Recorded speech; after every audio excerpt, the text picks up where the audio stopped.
자, 이제 우리가 지금부터 이제 배워야 되는 내용이 이제 관계복귀죠. 근데 관계복귀도 마찬가지예요. 내가 원래 오리엔테이션 이런 거 잘 안 하는데 한 가지 한 가지, 한 두 가지, 몇 가지 당부만 좀 얘기하고 갈게요.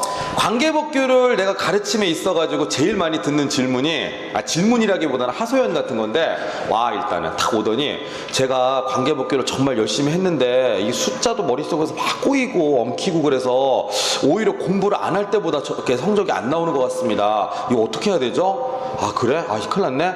몇 번 봤니? 얘 지금 2회 독재인데요. 근데 때려버려요. 알겠습니까? 2회 독점 보면 나도 헷갈려요. 알겠습니까? 법 바뀌고 난 거 있죠? 나도 한 두 번밖에 안 읽어보면 나도 헷갈려. 이해돼요? 그럼 내가 어떻게 하겠어? 그런 친구 때리면 안 되지. 등쳐 이만한데, 그지? 그래서 일단은 정중하게 얘기합니다. 두 번 보셨으면 헷갈리실 수도 있어요. 5번 채워볼까요? 보내 일단. 그럼 이제 5번 채우고 왔어? 5번을 봤는데도 머릿속에서 많이 헷갈립니다. 어떡할까요? 그래요? 그러면 극단적인 이건 처방인데 10번 한번 채워봅시다. 해요 일단. 그럼 무슨 저런 거 있잖아. 왜 이렇게 마늘하고 쑥 먹고 한 100일 견디는 애처럼 그러면서 가. 그리고 나서 찾아오겠지 또. 제가 10번을 봤는데도 머릿속에. 그럼 이제 같이 손잡고 병원 가야죠. 한 10번쯤 봤는데 머릿속에 틀이 안 잡혔다는 얘기는 둘 중에 하나야. 10번을 이렇게 드르륵 봤든지 아니면 뭔가 문제가 있든지, 약간 그 기억상실증 같은 거 있잖아. 그건 좀 약간 치료를 먼저 받고 공부를 해야 되지 않나 하는 생각이 들어요. 알겠습니까? 내가 보기에는 그래요. 이게 그 결론이 뭐냐? 할 수 있어요. 이게 처음에 진입장벽이 높아요. 그러니까 어떤 게 있냐면, 공부 안 한 사람 있지? 상식으로 풀면 30점 나와서 꽈락 먹어요. 그리고 공부를 어설프게 한 사람 있지? 열심히 노력해서 30점 나와서 까락 맞아요. 뭐지? 머릿속에서 숫자가 다 엉켜있어요. 엉켜있기 때문에 이거 봤는데 30일? 14일. 14일? 30일. 이러고 있는 거야. 그게 문제인 거지. 근데 어느 날 14일이 14일로 30일이 30일로 자리를 잡아요. 몇 번 틀리면서 충격도 받고 친구한테 망신도 당해보고 그러면서 숫자들이 자리를 잡기 시작해요. 그 순간부터 점수는 안 떨어집니다. 왜? 30일 왜 30일이니? 야, 30일이 30일인데 뭐 할 말이 더 있냐? 끝이야. 너무 간단하고 너무 심플하죠. 이해하겠습니까? 그래서 처음에 얘가 진입장벽이 높아서 그렇지, 관계복귀는 정말로 노력한 만큼 점수가 나와요. 가끔 내가 기출문제 풀이할 때 어떤 문제를 섞어서 문제를 내냐면 소방시설관리사 문제를 섞어서 낼 때가 있어요. 시설관리사는 어때요? 난이도가? 우리 소방에서 양대 고시죠. 기술사, 시설관리사. 근데 시설관리사 관계복귀 문제를 섞어서 냅니다. 잘 풀어요. 문제 어떻니? 수준이 쩝밥인데요? 이러고 있어. 야, 그 시설관리사 문제인데? 이러고 있죠. 그렇게 돼요. 왠지 알아요? 이 난이도가 의미가 없거든요. 공부를 하면 맞추고요, 안 하면 못 맞춰요. 난이도라는 것 자체가 의미가 없습니다, 관계복귀는. 그래서 관계복귀가 기출문제 풀어주기 제일 좋아. 왜? 설비기사 문제, 시설관리사 문제, 뭐든지 간에 갖다 끌어다 갖다 내기만 하면 돼요. 그러니까 여러분들이 공부했으면 푸는 거고 못했으면 못 풀죠. 그러니까 이게 난이도가 의미가 없죠. 그냥 난이도는 여러분들이 만드는 거예요. 아무리 쉬운 문제라도 공부를 안 했으면 못 푸는 거고요. 아무리 어려운 문제도 알고 있으면 푸는 거죠. 그냥 자신감을 가지시면 됩니다. 처음에 잘 안 될 거 뻔해요. 누구나 다 그래요. 한 3회독, 4회독까지는요, 이게 머릿속에 안 잡힙니다. 그런데 어느 순간부터 이게 눈이 싹 안개가 거치는 것처럼, 이게 그런데 저런데 하는 순간부터 이 점수가 나오잖아요. 그러면 일정 점수 아래로 안 떨어집니다. 노력을 했을 때 가장 여러분들 어떻습니까? 이렇게 노력한 그 결과를 딱 주는 과목이 얘야. 예외라는 게 없거든요. 그리고 마지막까지 시험장에 끝까지 붙잡고 들어갔을 때 가성비가 제일 높은 과목이 바로 얘입니다. 관계복귀예요. 그래서 나중에는 효자 과목이 될 거라고 생각을 하는데, 그러려면 얘는 약간 은근과 끈기가 필요하죠. 관계복귀는 정말로 노력파 친구들이 잘 보는 과목이라고 생각하시면 되죠. 그러면 그럼 뭐하러 학원 다녀? 집에 가서 100번 읽으면 되겠네. 10번 읽을 거를요, 한 5번 정도로 줄여주는 게 학원의 몫이라고 생각해요.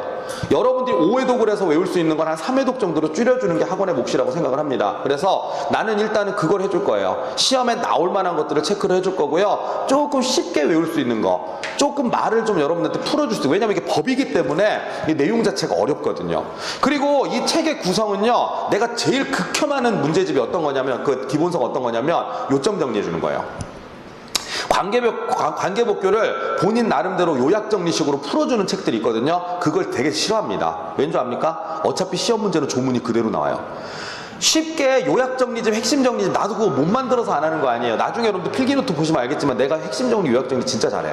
근데 왜 내가 이걸 안 해주는 줄 압니까? 그걸 해주면 그것만 달달달 외워요. 그래가지고 숫자는 기가 막히게 잘 외우고 있는데 그런 친구들 많거든. 숫자를 다 외우고 있어. 시험지 받아보면 잘 못 풀겠대. 좀 뭔가 낯설대. 왜 그럴까요? 조문을 몰라서 그래요. 근데 시험 문제는 조문을 그대로 냅니다. 근데 여러분들 법 조문 다 읽으라면 안 읽어요. 여러분들은. 왜? 딱딱하고 재미가 없거든. 그걸 같이 읽는 작업이 바로 학원 수업이에요. 알겠습니까? 그래서 내 책은 구성이 어떻게 되어 있냐면 호불호가 갈릴 수도 있지만 나는 내가 철저하게 내가 공부해보고 나서 내가 이런 책이 있었으면 좋겠다. 남들이 그렇게 안 만들어서 그냥 내가 만들었어요. 뭐 그런 거 있잖아. 핸드폰 싸게 파는 집이 없어서 내가 개업했다 뭐 이런 느낌. 그런 거 있잖아요. 그러니까 나도 똑같아. 이런 책이 잘 없어서 그냥 내가 만들어버렸어요. 어떻게? 쭉 보다 보면 그때그때 궁금한 것들이 뒤로 가 있으면 여러분들은 절대 풀지 않습니다. 뭐뭐뭐를 대통령령으로 정한다. 그럼 그게 시행령이거든. 그 시행령이 바로 밑에 있어야 돼. 그래야 여러분들 읽어봐요. 근데 저 시행령이랑 시행규칙이 뒤에가 있어. 대통령령으로 정한다. 몇 페이지 참고. 참고하고 넘어가지. 안 봐 그거를. 내가 그래봐서 알거든. 그래서 절대로 시행령이나 시행규칙은 따로 떨어져 있으면 안 돼요. 근데 왜 따로 떨어져 놨을까요? 그게 대신에 관련학과 친구들 공부하기가 좋거든. 관련학과 친구들 어떻습니까? 공부할 때 시행령만 나오고 시행규칙은 안 나와 시험에. 그 친구들은 그걸 원해. 너는 왜 이걸 다 집어넣어놨어? 미안한데 나는 그냥 좀 이게 차별하는 건 아니고 공채 공부하는 친구들 위주로 일단 책을 만들었어요. 왜냐하면 관련학과 친구들 대신에 내가 도와줄 수 있는 건 여기에다가 시행령하고 시행규칙 표시를 좀 해놨습니다. 본인들이 취사 선택하는 수밖에 없죠. 알겠습니까? 어쩔 수가 없어. 그건 미안하지만. 왜냐면 난 얘기했잖아. 그냥 일반적으로 소방관을 많이 만드는 게 내 목표라고. 알겠습니까? 그래서 그거는 내가 양해를 좀 구하는데 공부할 때 그게 제일 좋더라. 대통령령으로 정한다 그러면 바로 그 밑에 대통령령이 있으면 돼요. 시행규칙으로 한다 그러면 그 밑에 바로 시행규칙 있으면 읽어봅니다. 자, 또 하나. 뭐뭐 하여야 한다라는 말이 있어. 그럼 여러분 궁금한 거. 하여야 한다. 뭐라는 거야? 꼭 하라는 얘기지? 궁금한 게 뭐야? 뭐 안 하면 어떡할 건데요? 라고 할 때는 보통 밑에 벌칙이 따라옵니다. 너 안 하면 막 이거야 하면서 그 벌칙을 넣거든요. 그래서 그런 식으로 책이 구성되어 있으면 좋겠다라는 생각이 들더라. 법 공부할 때. 내가 그렇게 만들었습니다. 그리고 법조문을 그냥 쫙 나열해 놓는 거는 여러분들이 공부할 때 애로사항을 많이 느껴. 그래서 중간중간에 색깔을 좀 많이 집어넣어놨어요. 주어나 아니면 내용들 위주로 색깔을 많이 넣는데 사실 이게 굉장히 시간이 많이 소모되는 작업이었거든요. 근데 그거를 위주로 보시면 됩니다. 좀 보기 편하게 해주려고 그렇게 한 거죠. 그러니까 맨날 개정판을 내거나 책을 이걸 처음 냈을 때 이 색깔이 피는 작업이 만만치가 않더라고. 그리고 맨날 우리 편집하시는 분하고 싸우는 게 색깔 넣어주세요 빼주세요. 이번에도 수정하는데 그것 때문에 시간 많이 걸렸었거든. 그래서 여러분들이 그거를 좀 노력이라고 생각하시고 좀 쭉 이렇게 그런 내용들 위주로 해서 공부를 해주시면 좋지 않겠나 뭐 이런 생각이 듭니다. 알겠습니까? 그 내용을 안내를 좀 해주는 거라고 생각하시면 되겠고요. 그리고 뭐 당부하고 싶은 그거예요. 아까 똑같은 거 복습. 특히 관계법규는 기본법은 괜찮아. 할만해. 기본법은 뭐 굳이 복습을 깜빡이고 못했다고 하더라도 다음 시간에 따라올 만한데 시설법은 아마 느낄 거야. 안 됩니다 그게. 시설법은요 한번 공부해본 사람들 알아요. 지금도 내가 만약에 저번 회차 때 들었던 친구한테 마이크 갖다 들이대잖아? 죽은 척하지 그냥. 쓰러져 안 일어나 애가. 야 숨 쉬어 막 이러겠지. 왜? 물어보는 거 되게 싫어한다. 다 까먹었거든. 그래서 복습이 필요한 거고, 그래서 2회독 3회독이 필요한 거고, 덕분에 나도 먹고 자 그런 거죠. 농담이에요 그냥. 자 어쨌든 보겠습니다. 자 그래서 바로 한번 우리가 소방기본법으로 한번 들어가 보도록 할게요. 소방기본법. 말 그대로 이름이 소방기본법이죠. 이거는요 소방관들이 알아야 되는 가장 기본이 되는 법이에요. 그래서 면접 대비할 때 우리가 왜 구급특채 이런 친구들은 소방학개론만 공부하거든요. 혹시 법규에서 나오는 내용이 있나요? 라고 나한테 질문을 많이 하거든요. 그때 이런 얘기를 해요. 소방기본법에 나오는 정의는 좀 알고 가자. 그런 정도 얘기는 하거든요. 그 정도로 소방기본법은요 가장 말 그대로 소방관들이 되는 친구들한테 기본이 되는 법이라고 생각하면 돼요. 그 중에서도 소방기본법 제1조 목적이죠. 목적. 이거는 문장을 다 외웠으면 참 좋겠어요. 근데 외우는 거 억지로 외우지 마시고요. 그냥 여러분들이 몇 번 읽다 보면은 자연스럽게 얘가 외워질 겁니다. 그 얘기를 좀 해주고 싶어서 그래요. 알겠습니까? 자 볼게요. 첫 번째, 이거 문장 잘 외워놔봐. 나중에 써먹을 때 진짜 좋습니다. 면접 볼 때 되게 간지나요. 큰 얘기를 하는데, 자 우리 어떤 소방관이 되고 싶죠? 예, 불을 잘 끄는 이거보다는 화재 예방 경계 진압을 충실히 하며. 오, 이 멋있다. 그런 느낌입니다. 자 들어가 볼게요. 첫 번째 소방기본법인데, 자 이 법의 목적은 뭐냐? 첫 번째 소방관들의 임무가 나옵니다. 자 우리 소방관들은 뭐 하는 사람들이죠? 지금 여기까지 입에 나왔지. 불 끄까지 나왔잖아. 그치? 뭐 하는 사람이야? 불 끄는 사람 맞아요. 근데 이걸 멋있게 하자. 불만 꺼요? 불 안 나게도 하죠. 화재를, 자, 세 가지입니다. 내가 일부러 빈칸 놓을 때 뚫어놨다. 화재를 예경진이에요. 예경진이 뭘까? 예방, 경계, 진압이죠. 화재를 예방, 경계, 진압하죠. 이 세 가지를 다 해요. 소방관들은 예방도 하고요, 경계도 하고, 진압도 합니다. 예경진. 자, 입에 익죠? 예경진. 자, 예방, 경계, 진압하고, 자, 우리가 일하는 필드입니다. 화재, 재난재해 그 밖에 위급한 상황이야. 이건 뭐 안 외워도 돼요. 그냥 어쨌든 화재, 재난재해 위급한 상황에서 뭐 할까요? 무슨 활동? 그렇죠. 구조 구급 활동을 합니다. 화재를 예방, 경계, 진압하는 것은 기본적 임무고요. 구조 구급 활동은 우리 소방의 파생적 임무입니다. 구조 구급 활동을 통하여, 맞습니까? 자, 이걸로 뭐를 그럼 지키느냐? 우리가 지키는 거 세 가지가 나옵니다. 국민의라는 말 나오죠? 그럼 순서 그대로야. 네가 지켜야 되는 우선순위. 생명, 신체, 재산입니다. 생명, 자, 생각해봐. 생명, 신체, 재산이야. 목숨부터 구하고 사람 빼내고 그 다음에 재산 보호해주는 거죠. 그래서 국민의 생명, 신체, 재산을 보호함으로써, 자, 그리고 나서 이제 궁극적 목적 세 가지가 나와요. 공공의 안녕. 내가 농담처럼 하는 말 알지? 우리 오늘 처음 만났으니까 뭐라고? 안녕. 인사하는 거야. 농담 같지만 제일 첫 번째 법에 나오는 거는 안녕이다. 그럼 얘도 비웃겠지? 그게 그 안녕이야? 아니야. 다른 법은 전부 다 안전이에요. 근데 기본법만 안정보다 좀 더 큰 개념입니다. 안정과 편안함이 다 들어가 있어요. 안녕이라는 표현이 나오죠. 기본법이니까 가능한 내용이, 알겠습니까? 공공의 안녕. 그다음 두 번째는 질서 유지. 그리고 복리 증진에 이바지한다. 이 복리 증진. 이 세 가지가 사실 소방 기본법의 궁극적 목적이에요. 공공의 안녕, 질서 유지, 복리 증진. 알겠습니까? 이거를 추구하는 게 바로 소방 기본법의 목적입니다. 자, 내가 한번 읊어볼 테니까 머릿속으로 상상해 보세요. 첫 번째, 우리가 뭐 함으로써? 화재를 예방, 경계, 진압하고 구조 구급 활동을 함으로써 뭘 지켜? 국민의 생명, 신체, 재산을 지키지? 그러면서 세 가지 추구하는 거. 공공의 안녕, 질서 유지, 복리 증진. 쉬워요, 의외로. 근데 이 문장을 딱 외워가잖아? 다 외울 필요도 없어. 요 정도만 딱 외워서 면접 보러 갔어. 우리 지원자 혹시 소방기본법 제1조 압니까? 근데 네가 만약에 주르륵 얘기했어. 합격. 나머지 개판 쳐 가서 면접관 뺨만 안 때리면 돼. 합격. 진짜, 야, 소방기본법 1조를 외운다고 네가? 우와. 달달달은 아니지만. 그러면 이제 일단은 여러분한테 좋은 인상을 딱 가지고 이것저것 물어보는데 실수 좀만 해도 알아. 이 새끼 기본기 있는 놈이야. 이렇게 간다고, 알겠습니까? 근데 가서 우리 소방기본법 1조, 예, 모릅니다. 여기부터 이제 색안경 끼고 보기 시작하는 거. 뭐 이런 거지. 자, 어쨌든 간에 기본법 1조 좋은 문장입니다. 알겠습니까? 이거 응용하기 좋아. 어떤 소방관이 되고 싶어요? 예, 화재 예방, 경계, 진압을 충실히 하고 뭐 이렇게 나오는 거지. 불 잘 끄고요. 이렇게 되는 겁니다. 벌써 뉘앙스가 딱 다르잖아요. 자, 두 번째, 정의가 나오는데요. 정의는 그냥 무조건 나온다고 생각하세요.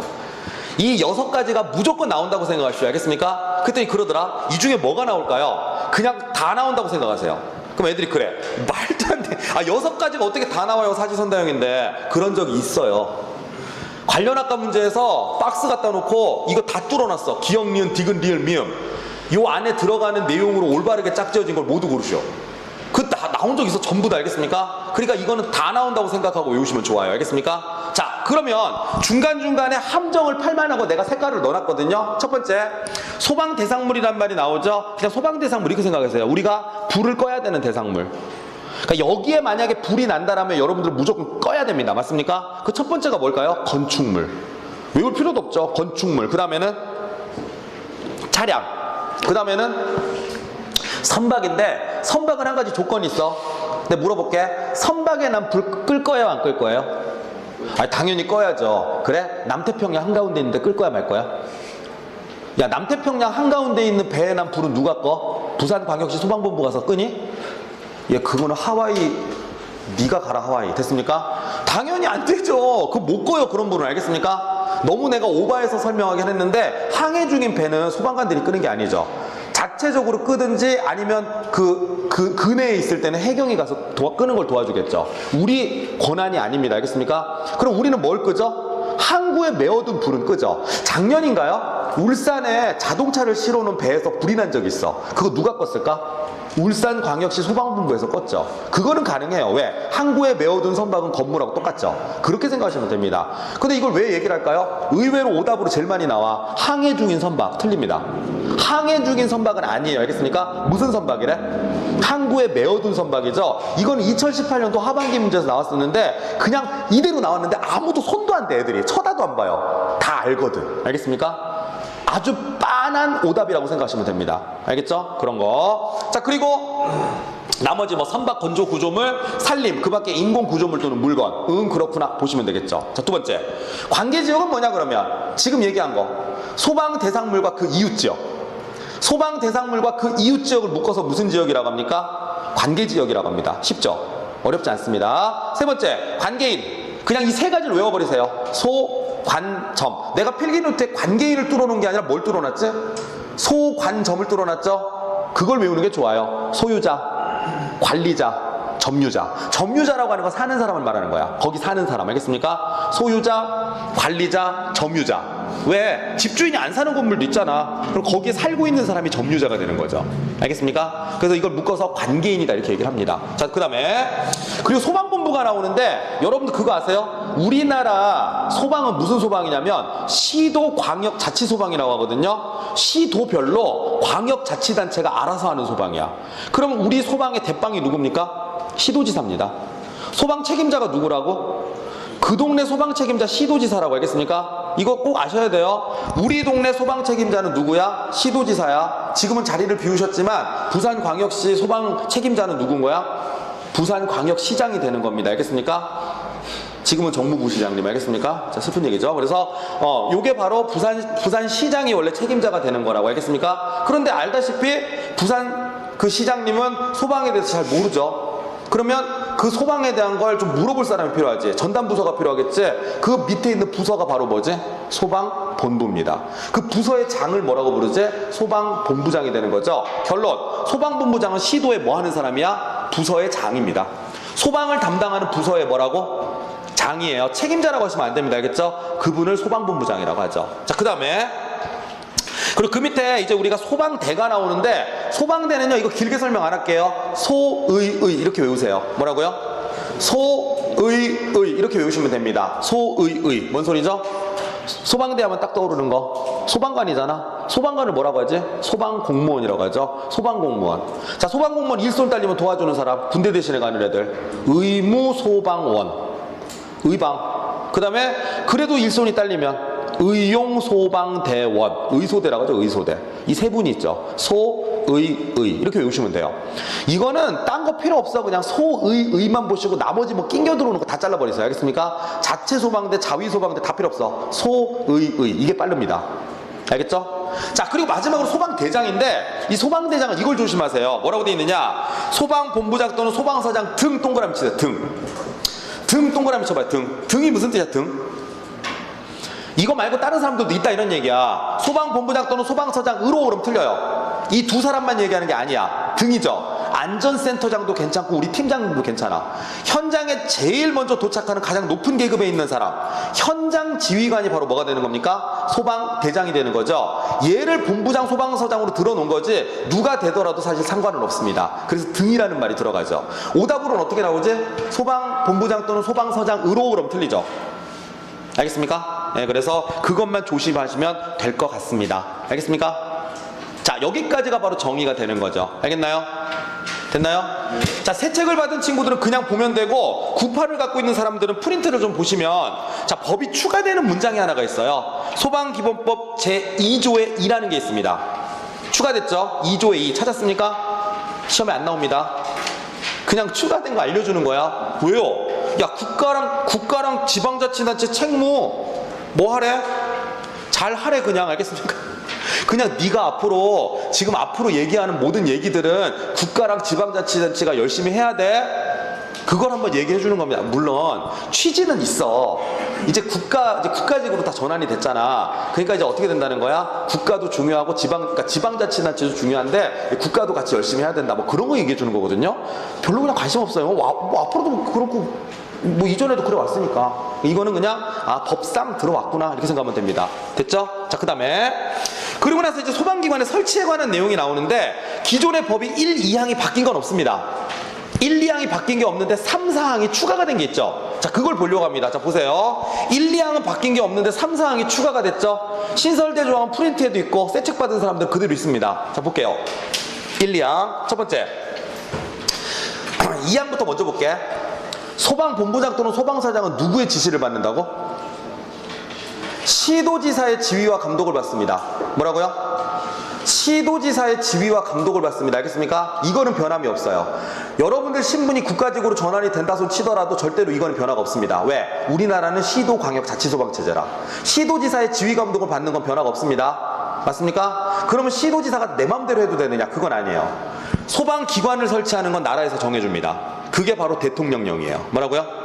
그렇죠. 대통령령으로 소방기관을 어떻게 설치할지는 이미 다 세팅이 돼 있으니까 네가 네 맘대로 지휘감독을 하되 소방기관 설치하는 거 있죠? 소방서, 소방본부 이런 거 설치하는 거 있죠? 이거는 대통령령으로 정해주는 대로 국가적으로 통일성을 맞춰라 이런 얘기죠. 자, 여기서 우리가 법 기본 하나 얘기해 줄게요. 여러분들 우리가 배우는 책에는 이렇게 돼 있습니다. 뭐가 있냐면 법이 있어요. 내가 지금 열심히 설명하고 있는 게 법조문이야. 근데 가끔 가다가 법조문을 읽다 보면은 대통령령으로 정한다라는 말이 나와요. 맞습니까? 그럼 그거는 법 밑에 있는 개념이에요. 뭔가 법으로 정하는 게 힘들어. 왜냐면 이거 한번 바꾸고 그러려면 국회의원들 모아놓고 알죠? 막 집어 던지고 막 필리버스터링 하고 막 싸우고 하다가 법 하나 통과하는데 막 2년 3년 걸려. 이번에 그랬죠? 국가직 한번 바꾸는 거. 우리 요거 몇 줄 추가하는데 한 3년 걸렸지? 법이 원래 그런 거라고 알겠습니까? 그래서 법으로 바꾸기가 너무 좀 경직성이 있기 때문에 뭐 하죠? 대통령령으로 정하는 건 빨리빨리 바뀌어요. 내가 이것 때문에 죽을 지경이야. 왜? 나도 모르는 순간에 바뀌어 있어. 애들이 막 와서 그거 바뀌었던데요? 그러면 그래 미안하다고 바꿔야 돼. 그러니까 그 정도로 어떻다는 거지? 좀 탄력성이 있다는 뜻이야. 그게 바로 뭡니까? 대통령령입니다. 대통령령이라고 하는 건 근데 우리가 대통령령은 대통령령으로 정한다라고 얘기하죠. 그럼 책에는 뭐라고 나오지? 이렇게 나온다. 시행령. 이렇게 나와요. 알겠습니까? 그리고 이거보다 좀 더 탄력 있는 건데 나는 이렇게 생각해. 내가 공부할 때 여러분들한테 법정 마인드로 심어주고 싶은 게 외울 때 조금 헷갈리죠? 그럼 이렇게 생각하시면 돼요. 자, 봐봐요. 이거 있죠? 요 대통령령은요 약간 그런 느낌이다. 전국적으로 통일을 기하거나 이거를 따라야 되는 사람들이 국민인 경우에 약간 요런 느낌. 요럴 때 대통령령을 보통 정해요. 근데 그게 아니라 이거는 어떻게 할까요? 그거는 청장님이 알아서 좀 하세요. 이런 느낌 있죠. 소방에서 좀 알아서 해라라고 하는 거 있죠. 좀 더 세부적인 건 뭘로 정해? 우리 소방이 행정안전부 소속이거든. 행정안전부를 0으로 정합니다. 뭐로 정한다? 행정안전부 0으로 정해. 그러면 이 행정안전부 0이 뭔데요? 이거는 이름이 행정안전부 0이지 사실은 규칙입니다. 이게 좀 더 밑에 개념이라고 생각하시면 돼요. 이걸 우리가 시행규칙이라고 하죠. 그러니까 시행규칙은 약간 이런 느낌이야. 소방 약간 너네가 알아서 해라. 소방 이런 느낌입니다. 느낌이 그렇다는 거야. 100% 그렇다는 건 아니고. 알겠습니까? 조금 외울 때 도움이 됩니다. 이렇게 하시면. 알겠습니까? 근데 생각해봐. 소방기관을 설치하는 건 어떻죠? 전국적으로 통일을 좀 기해야 되지 않나요? 맞습니까? 이런 것들은 뭘로 정한다? 대통령령으로 정하는 거예요. 그래서 소방기관 설치에 관한 건 대통령령으로 정한다. 알겠습니까? 그런 느낌이 나오는 거죠? 가만있어 봐. 근데 네가 그랬잖아. 이거 대통령령으로 정하면 밑에 대통령령 따라 나올 거라고. 얘는 너무 길어. 이 대통령령은 따로 있어. 근데 그걸 내용을 살펴보잖아요. 저기가 있어요. 뭐 소방기관 설치에 관한 시행령 쭉 있는데 무슨 뭐 있잖아. 뭐 안전센터는 어떻게 설치하고 뭐 이런 거 쭉 나오죠. 그것까지 우리가 외울 필요는 없습니다. 그러니까 시험 범위가 아닌 거 빼버렸어요. 알겠습니까? 이럴 때는 그렇구나 하고 넘어가시면 됩니다. 알겠죠? 이해됩니까? 자, 어쨌든 결론. 본부장 소방서장은 시도지사의 지휘 감독을 받고 대신에 소방기관 설치에 관한 건 대통령령으로 정해져 있다. 맞습니까? 근데 추가가 되는 게 3, 4항인데 이 3, 4항은 왜 추가가 됐느냐? 자, 물어볼게. 잘 들어보세요. 2항에도 불구하고 갑자기 이런 말이 등장합니다. 자, 뭐가 등장하냐? 2항에도 불구하고 대형 재난사고가 벌어졌다. 그때는 누가 지휘권을 행사하는 게 빠르다? 소방청장한테 보내는 겁니다. 요번에 고성 산불 진압할 때 이거 써먹었죠? 자, 진압한 거 어땠어요? 굉장히 소방관들이 일사불란하게 움직였죠? 왜 그랬을까? 청장님이 일일이 시도지사들한테 다 연락해서 허락받고 할 필요가 없이 대형 재난이 발생하는 순간에 소방청장이 바로 지시 때려버립니다. 그렇게 법이 바뀐 거죠. 너무 당연한 거 아닌가요? 그래서 쉽다는 거야. 자, 읽어볼게요. 그냥 읽고만 넘어갈게.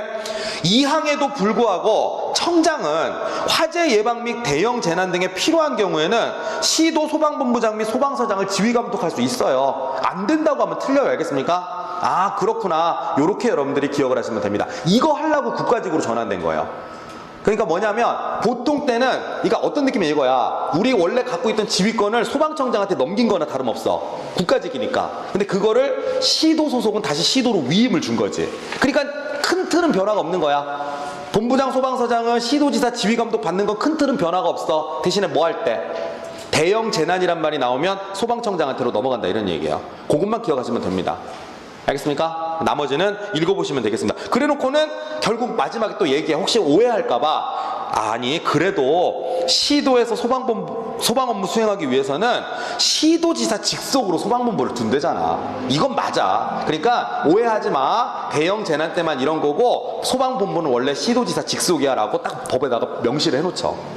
알겠습니까? 그래서 그렇게 여러분들이 이해하면 될 것 같습니다. 알겠습니까? 좋아요. 이거를 뭐 예를 들어 뭐 소방청장 직속 이러면 틀려요. 소방본부는 시도지사 직속입니다. 알겠습니까? 자, 그 다음에 또 추가되는 법이 3조의 2, 3조의 3인데 이거는 정말 여러분들 시험에 직접적으로는 정말 관련 없는 조항이다. 이건 진짜 법을 위한 조항이야. 왜냐? 들어보세요. 국가직으로 전환됐죠? 내가 하나 물어볼게. 여러분들 우리 그 부산광역시 그 시가 있을 거 아니야. 시청. 부산광역시청이지? 거기에 국가공무원이 많으면 돼요, 안 돼요? 부산광역시청인데 시청 공무원 중에 90%가 국가직이야. 그럼 그게 지방자치제 맞니? 아니지. 그건 그냥 완전 국가기관이잖아. 맞습니까? 그래서 이런 법이 있어. 지방자치단체에다가 두는 국가공무원 정원에 관한 법률이 있어요. 뭔 소릴까? 지방자치단체는 국가공무원을 얼마 이상 두지 마세요라고 하는 걸 법률로 정해놓은 게 있다는 얘기야.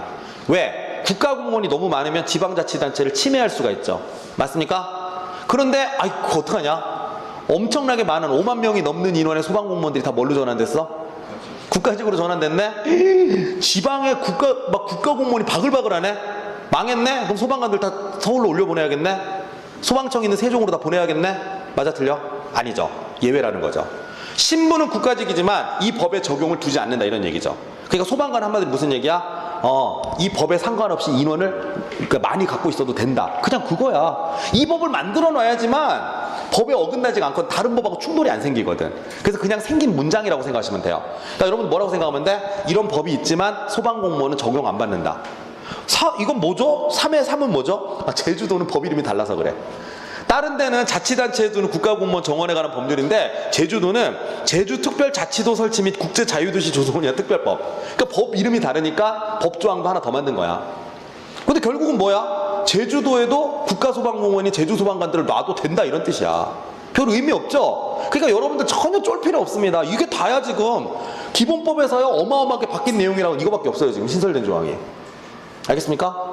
뭐야 개뿔 그럼 아무것도 없네? 맞아요. 개뿔 아무것도 없어요. 그게 결론입니다.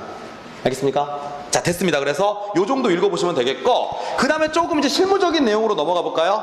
자 뭐가 있습니까? 119 종합상황실 설치와 운영에 관한 거죠. 자 지금부터 이제 종합상황실이 나오는데 이거 한번 들어보세요. 119 종합상황실이 뭐 하는 데게요? 119 종합상황실 찍어봐. 뭐 하는 데 같아? 전화 받는 데야. 신고 전화 받는데. 궁금해? 잠깐 걸어봐. 119 거기 어디세요? 200만 원이야. 과태료 물 수 있어요. 조심하세요. 그죠? 거기 어디세요? 그러면 여기는 부산광역시 소방본부 종합상황실입니다. 오 그렇구나. 이해돼요?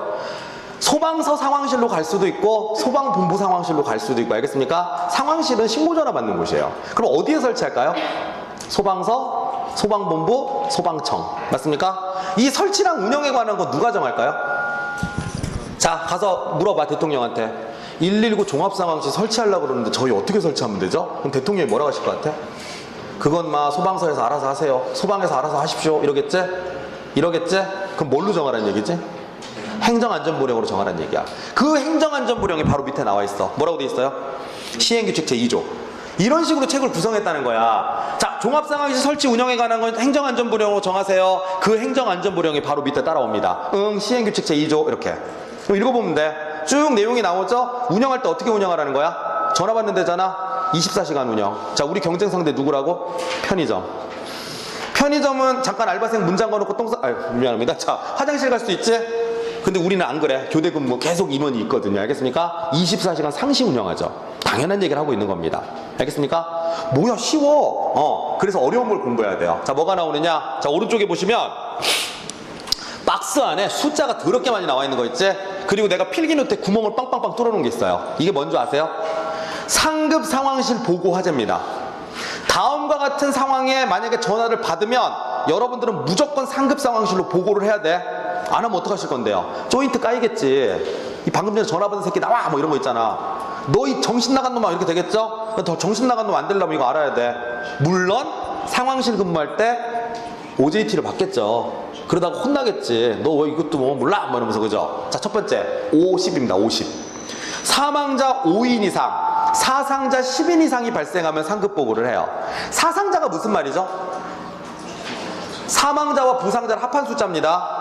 사망자 5인 이상이면 부상자 명수랑 상관없이 무조건 상급 보고하는 거고, 만약에 사망자가 5인이 안 되면 부상자까지 합칩니다. 그래서 10명이 넘으면 상급 보고를 하죠. 물어볼까? 사망자가 4명이고 부상자가 8명이야. 상급 보고를 해요, 안 해요? 안 해요 하는 순간에 조인트 까인다고. 알겠습니까? 사망자는 4명밖에 안 되지. 부상자가 8명이면 합하면 12명이다. 사상자 10명 넘어갔지? 그러면 상급 보고를 하는구나. 이런 식으로 우리가 이해를 해야 되는 겁니다. 이해됩니까? 자, 그리고 두 번째는 뭐죠? 죽거나 다친 사람은 아닌데 이재민, 집을 날려먹은 사람이 100명 이상이야. 오, 심각하네. 상급 보고 해야죠. 이재민 100명 이상. 요건 보통 산불 같은 거 났을 때 그렇겠죠? 자, 세 번째는요, 재산 피해액이 50억 원 이상 났을 때. 얼마 이상? 50억 원 이상이면 엄청 많죠? 근데 외울 때 이렇게 외우면 돼. 5, 10, 그 다음에 50이에요. 이재민 빼고. 알겠습니까? 5명, 10명, 50억 이렇게 내려온다. 요거는 왜 이렇게 내가 50, 50으로 외우냐면 나중에 화재조사 가면 왜 그런지 이유를 알 겁니다. 근데 어쨌든 간에 요 4개. 보통 시험 문제 나오면 이 1, 2, 3번이 거의 나와요. 요 1, 2, 3번을 제일 많이 물어봅니다. 알겠습니까? 5명 이상, 10명 이상, 100명 이상, 50억 원 이상. 이 3개는요, 반드시 외워놓으십시오. 나머지는 취사 선택. 알겠습니까? 그래서 요걸 외우시면 되겠고, 그 다음에 나머지는 이렇게 읽어보다가 갑자기 층수가 나오거든요. 근데 우리 소방에서는 11층 이상이 고층 건축물이에요. 11층 이상이 소방에서는 고층 건축물이야. 근데 이때 11층이라는 건 지상으로 11층 말하는 거예요. 별다른 얘기가 없다면.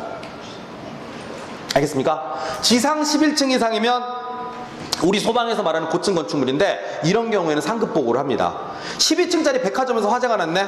무조건 상급 보고합니다, 걔는. 알겠습니까? 그렇게 여러분들이 이해하시면 되겠고요. 그 다음에 이제 위험물이 나오는데, 우리 가끔 가다가 내가 이제 관계복귀 설명할 때 여러분들 억지를 좀 부릴 거거든요. 착한 억지, 착한 억지. 알겠습니까? 봐봐. 객관식은요, 여러분들이 딱 답안지를 받아보지, 어떤 숫자가 생각이 나면 푸는 거고 생각이 안 나면 못 푸는 거다. 자, 여기는 등장하는 게 이거야. 위험물이 몇 천 배냐 이렇게 나왔죠. 나는 이렇게 외운다. 위험물 몇 글자야? 제조소, 저장소, 취급소 몇 군데야? 몇 천 배일까? 어떻게 알았지? 뭐 이런 거죠. 이렇게 생각이 나면 푸는 거야. 억지 같지만 자꾸 이런 노력을 합시다. 3,000배 3,000배 이상의 위험물을 취급하는 제조소, 저장소, 취급소, 이렇게 보시면 돼요. 알겠습니까? 자, 그 다음에 그 다음 건 되게 어려워. 그냥 잘 수 있는 곳인데 5에 30이에요. 5에 30. 5층 이상이거나 30개 이상의 객실, 30개 이상의 병상. 그러니까 객실이 있는 거는 뭐겠어, 이게? 관광호텔인가? 숙박시설이고, 그 다음에 저기 그 병상은 병원을 말하는 거죠. 여기는 뭐 한다는 거지? 5에서 30을 넘어가면 상급 보고 한다, 이런 얘기죠.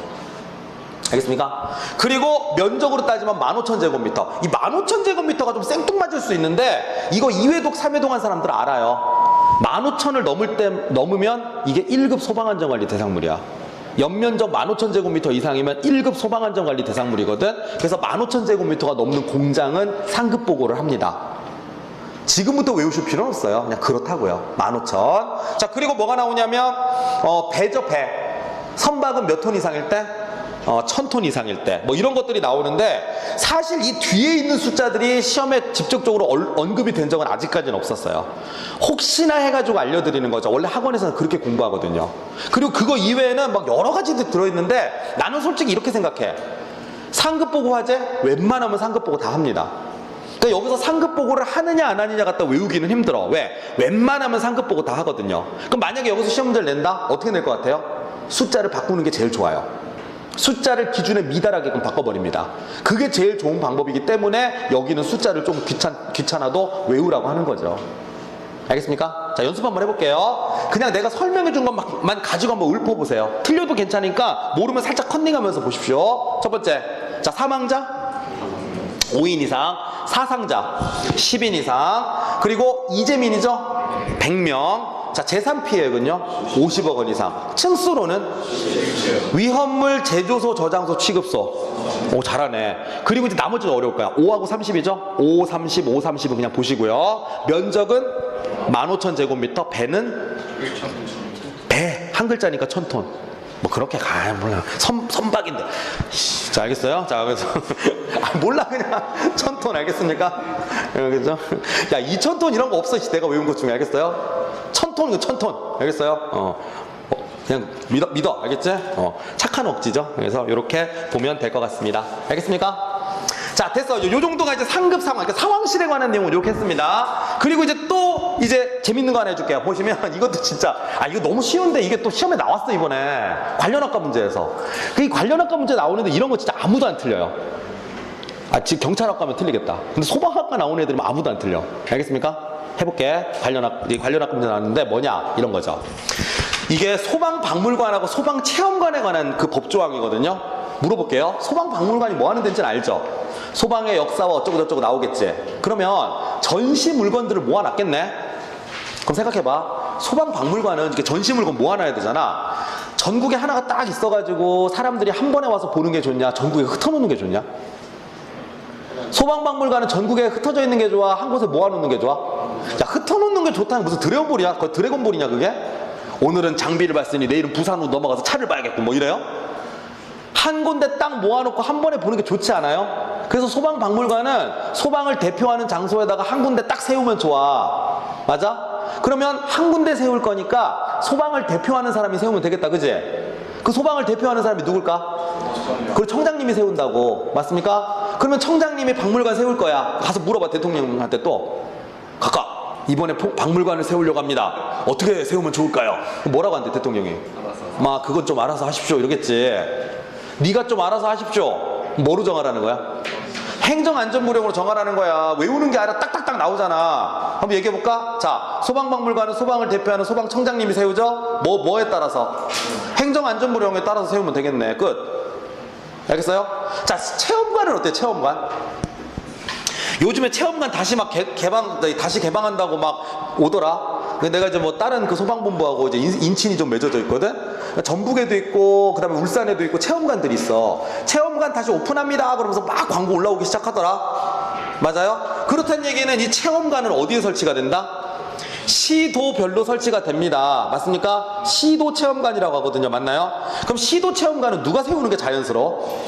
어떻게 알았지? 시도지사. 그럼 시도지사가 세울 때는 누구 보고 알아서 세우라 그래? 네 알아서 세우라고 하겠지? 뭐에 따라서? 시도조례. 시도조례라는 게 있거든. 이해됩니까? 쉽죠? 자, 결론 내렸다. 체험관은 전국 방방곳곳에 있으니까 누가 세운다? 시도지사. 시도지사님 세울 때는 시도지사님 마음대로. 그게 뭐야? 시도조례가 되는 거죠. 쉽죠? 이걸 뭘 외워? 그냥 당연한 거지. 알겠나요? 자, 그러면 근데 문제는 이거다. 자, 그런데 아까 전에 이런 얘기 했잖아. 시도조례까지 우리가 공부 안 하고 소방박물관에 관한 건 행정안전부령으로 정한다라고 얘기했죠. 그럼 그 행정안전부령이 나와 있습니다. 시행규칙 제4조라고 나왔죠. 별로 외우는 걸 권하고 싶진 않아요. 왜? 우리나라에 소방박물관이 없거든요. 슬프지? 이제까지 없는 거 얘기하고 있었어요. 알겠습니까? 우리나라에는 소방박물관이 없어. 있지도 않은 걸 뭐하러 시험에 내겠어요. 알겠습니까? 그냥 참고로 한번 읽어놔 보세요. 만약에 생긴다라면 요렇게 생기는구나. 알겠습니까? 오케이. 소방박물관 생길 돈이면 차라리 소방병원을 하나 만드는 게 낫지 않나? 지금 소방에서는 신경 쓰고 있는 게 태스크포스팀 만들어가지고 하고 있는 게 뭐냐면 치유센터. 소방관들 치유센터. 충북 음성에다가 소방관들이 가장 많이 겪는 게 뭔지 알아요? 그거 알죠? PTDS라고 있죠? 외상 후 스트레스성 증후군. 소방관들이 가는 현장은요, 어느 하나 제대로 된 현장이 없어요. 그 고속도로 교통사고 이런 건 알죠? 제일 먼저 도착해서 가장 처참한 모습을 보는 게 구조대원들이야. 그리고 그거를 수습해가지고 옮기는 사람들이 구급대원이야. 고독사 뭐 이런 거. 돌아버린대. 딱 출동명령 떨어지는 순간 아우 씨 눈앞이 캄캄해진다는 거야. 그리고 화재 현장 가면은 화재 현장 진압하다가 뭐가 발에 탁 밟혀. 보면 불에 탄 시체 뭐 이런 거 봐. 그러면 한동안 그게 멍하게 막 떠올라가지고 밥도 잘 못 먹는다는 거지. 그래서 그게 잊혀져 갈 만하면 원래 잊혀지는 건 괜찮은 거야. 그러면 그게 치유가 됐다라고 얘기해. 근데 소방관들은 그 치유가 되기 전에 또 봐요. 다시 치유가 되기 전에 또 봐요. 그럼 그게 쌓이다 보면 어느 날 터지는 거야. 그게 바로 외상후 스트레스성 증후군인데 그 치유를 할 수 있는 공간을 만드는 거 그게 더 급한 거야. 지금 소방박물관 따위가 문제가 아니라. 알겠습니까? 그래서 어쨌든 가면 그렇다라고 하네요. 자, 그래가지고 그런 내용도 한번 보시면 되겠습니다. 알겠습니까? 자, 그 다음에 이제 우리가 6조는요 소방 업무에 관한 종합계획이라는 말이 나오는데, 자, 이거는 내가 이 조문을 읽어주는 건 여러분들이 할 거야. 조문도 같이 읽어줄 건데 내가 여기서 우리가 계획을 짜는 어떤 이 얼개를 설명해 줄게요. 나중에 공부할 때 이런 식으로 공부하시면 좋습니다. 정리를 할 때요. 물론 필기노트에는 정리를 해왔습니다. 자, 볼게요. 자, 우리가 보는 게 이런 거죠. 무슨 업무? 소방 업무에 관한 무슨 계획? 종합계획이야. 자, 여러분들 딱 느낌 한번 잡아보세요. 이 종합계획은 큰 계획일까요? 작은 계획일까요? 벌써 이름만 봐도 딱 큰 계획 같지 않습니까? 종합계획이래요. 뭐에 관한? 소방 업무에 관한 종합계획. 맞습니까? 그러면 소방에 관한 이 큰 계획은 누가 세울 것 같아요? 그때 어떤 녀석이 또 얘기해요. 대통령. 좀 대통령은 국가의 큰 계획을 세우시겠지. 소방에 관한 큰 계획은 우리 소방 대통령 누구? 청장님이 세우는 게 당연한 거 아닌가요? 청장님 좀 너무 무시하지 말아니네. 알겠습니까? 왜 대통령이 왜 나와? 청장님 부탁하면 되지. 알겠습니까? 그러니까 이게 누가 세웁니까? 그렇죠. 소방청장님이. 그리고 보통 여러분들이 종합계획 같은 큰 계획들은 5개년 계획이에요. 몇 개년? 그런 거 우리 배웠죠? 국토개발 종합계획 뭐 이런 거 있잖아. 국토개발 5개년 계획 뭐 이러잖아. 그렇다고 니네 뭐 소방 합격 5개년 계획 이지랄하면 안 돼. 알겠습니까? 소방은 빨리 합격해야지. 그래서 이 큰 계획은 5년마다 갑니다. 5년마다. 알겠습니까? 자, 그러면 이 종합계획을 우리가 뭐 하기 위해서 실시를 하려면 이 밑에 뭐가 있어야 돼? 작은 계획이 있어야 되겠죠? 이 작은 계획을 세부계획이라고 합니다. 무슨 계획? 세부계획인데, 그럼 세부계획은 누가 짤 것 같아? 각 동네마다 짜겠죠? 각 동네 소방 책임자가 누구라 그랬지? 그렇죠. 잘하네. 그거 되게 참 신기한 게 뭐야? 지금 여러분들이 스스로 여러분들 입으로 지금 답을 막 얘기하고 있어요. 이게 항상 법이란 게 이렇거든요. 상식을 벗어나지 않아요. 자, 그래서 이거는 누가 짠다? 시도지사가 짜죠. 몇 년마다? 뭘 몇 년마다 짜? 매년 짜야지. 알겠습니까? 근데 매년 짜는 계획들은요 항상 언제까지 짜야 돼? 적어도? 그렇지. 이거 짜놓고 이제 막년에 하러 가는 거야. 야, 계획 다 짰냐? 예, 짰습니다. 한잔 하러 가자. 이런 거지. 이게 돼야 뭔 상황인지? 그러니까 이게 12월 31일까지 내는 겁니다. 맞습니까? 그런데 항상 모든 계획이 그 윗계획은요 무조건 2달 전에는 나와야 돼요. 그래야 이걸 짜거든요. 그래서 한 텀씩 올라갈 때 여기 얼마겠어? 만약에 3단 계획이면 8월 31일, 10월 31일, 12월 30일 이렇게 내려가는 거예요. 알겠나요? 자, 그리고 이 계획이라고 하는 거 이런 식으로 날짜를 이렇게 정해줄 거 아니에요. 맞습니까? 이 모든 계획이라고 하는 거에 나오면 이거는 전부 다 대통령령으로 정해요. 뭐로 정한다? 사실 여기다 팁을 준다면 이게 있어요. 여기에 들어가는 게 전국 국민도 있지만 시험에 관한 거라든가 계획에 관한 거 나오지 이거 전부 다 대통령령으로 정해요. 알겠습니까? 미안해 왔다 갔다 하게 해서 생각난 걸 어떡하냐 그럼 그냥 넘어간다? 귀찮아하면? 오케이. 자, 그런 거죠. 저건 이거 처음 해주는 거야. 그래서 저렇게 하면 돼요. 그래서 이렇게 일단 여러분들이 체크를 좀 해주면 될 것 같습니다. 알겠습니까? 이제 이 틀을 기본으로 해가지고 다른 것들 나중에 똑같이 적용을 할 건데, 자, 한 가지 조심. 내가 이런 거 정리 못해서 안 해주는 거 아니라 그랬죠. 이렇게 정리하면 한눈에 쏙 들어옵니다. 맞습니까? 근데 집에 가서 어떻게 해야 돼? 여러분들 조문을 봐야 돼요. 이게 시험에 나올 때 이렇게 나와요? 절대 이렇게 안 나와요. 조문으로 나오지. 알겠습니까? 자, 읽어볼게요. 나랑 같이 보자. 자, 거기 책 보세요. 자, 6조 찾았습니까? 6조 찾았어요? 읽어볼게요. 1번. 청장은 종합계획을 5년마다.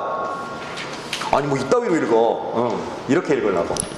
시험 보러 가서 요것만 눈에 보이면 되거든. 소방청장은 종합계획을 5년마다 수립 시행한대. 맞죠? 조문에 딱 나와 있죠? 물론 다 읽는 건 여러분들이 좀 하세요. 나는 많이 읽어봤어. 알았지? 그래서 한다는 거. 뭐 내용을 한번 읽어보시고 이런 내용들이 들어가 있구나. 넘어가지 마시고요. 자, 그 다음에 밑에 저기 사항 보세요. 사항. 사항에 뭐라고 써있죠? 시도지사는 지역의 특성을 고려하여 세부 계획을 매년 수립한다 라고 나와 있죠. 그리고 맨 밑에 내려가서 6항을 보니까 뭐라고 돼 있어? 이 모든 자세한 사항은 뭐로 정한다? 대통령령. 그 자세한 사항이 이제 박스에 들어있죠. 뭐라고 돼 있습니까? 그래놓고 나오잖아. 대통령령으로 정한다 그랬더니 바로 밑에 뭐가 따라와?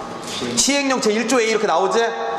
내 책은 이런 식으로 구성이 되어 있습니다. 그래서 1조 A가 바로 나오죠. 뭐라고 구성되어 있는데? 했더니 이렇게 되어 있죠. 소방청장 종합계획 10월 31일. 시도지사는 내가 색칠 안 했어. 너무 길어서. 이런 사람들은 세부계획을 12월 31일까지 딱 나오죠.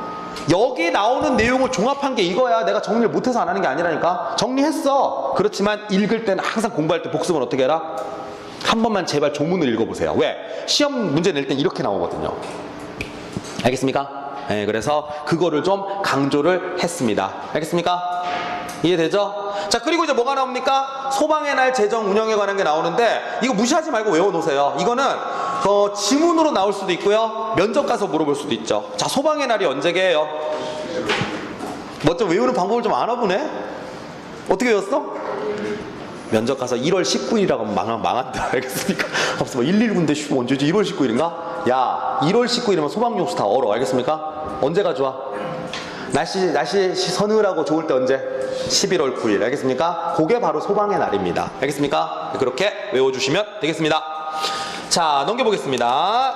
자, 그리고 이제 장비 및 용수에 관한 내용이 나오는데 이거 챕터 바뀌니까 잠깐 쉬었다 갈게요. 알겠습니까? 그래서 챕터가 바뀌었으니까 쉬었다 가는데 자, 한 가지 또 예고. 이제 앞에 부분은 정의가 좀 중요했었어요.